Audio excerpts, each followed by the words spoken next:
Here I've got an image of my preliminary task and my main task. The way that I think that I've progressed mainly is looking at what my audience want and colour scheme and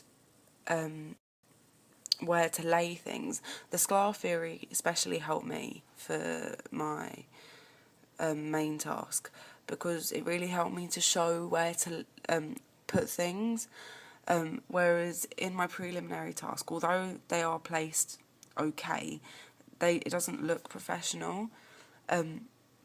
Also, the colour scheme used, the use of bright colours I found, really made a website look a lot less professional, whereas more less tonal colours, more very basic colours seem to increase the look of a website by about 1,000,000 times. Made it look so much better. Also, it's about referring back to your target audience as well. I didn't really have a target audience to refer back to in my preliminary task, so it was very hard to create a website or have anybody particularly in mind. Although I knew that it needed to attract parents and students, I didn't have any research or anything to back that up, whereas here I had lots and lots of research to refer to if I ever got stuck. I had lots of images to refer to.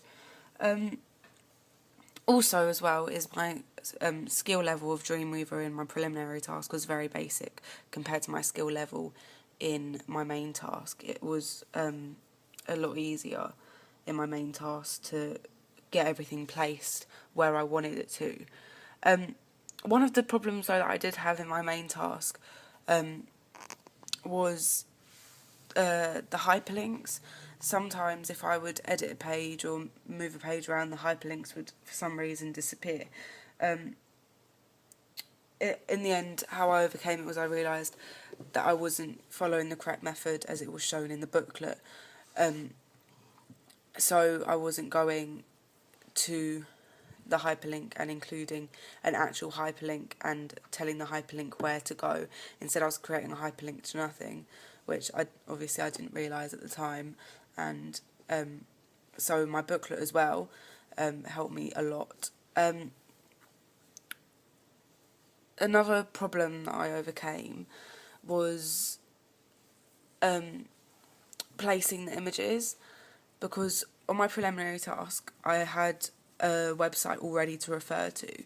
I had the Parliament Hill website to refer to, and where the images were placed I thought was quite a good aspect of it, so I kept a lot of the images in the same place as they were on the website, whereas in this one I had nowhere to refer to as to where to place images. I did have the NSPCC website, but as I said in my research, I didn't really like how the NSPCC website was set out or the colour schemes that they used, as the website did look a little unprofessional.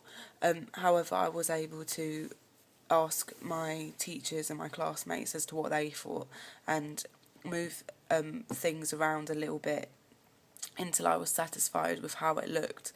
And then obviously afterwards I conducted a survey to ask my audience what they thought of it, and in the end it turned out that they liked it, so I didn't have to do anything else to it, which was lucky. Another problem that I overcame was I wasn't too sure where to put the phone number on my main task. Here, it's on every single one of those pages, that phone number. And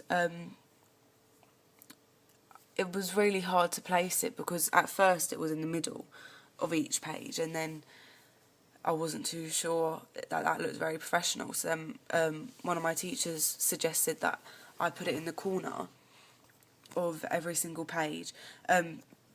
Whereas before it would have only been in the home page in the middle, but they suggested that I put it on every single page. And this seemed like a much better idea, simply because it got the number recognised by people as well, so that if anybody needed any help, then they could call that number. It's also quite an easy number to remember, so having it on every page really sticks it into somebody's head in case they need it, for any advice or anything like that. In my preliminary task, contact information especially was quite hard to place, and also finding the right fonts were really difficult as well because I hadn't done any research into the fonts.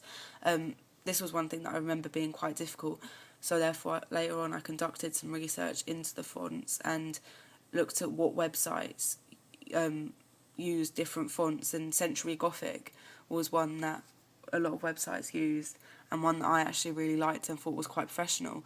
So instead of using an italic font, I used a basic Century Gothic font, which made my website look a lot more professional, I think, and I think my audience think that they do too, because I've heard feedback saying that my website looks professional.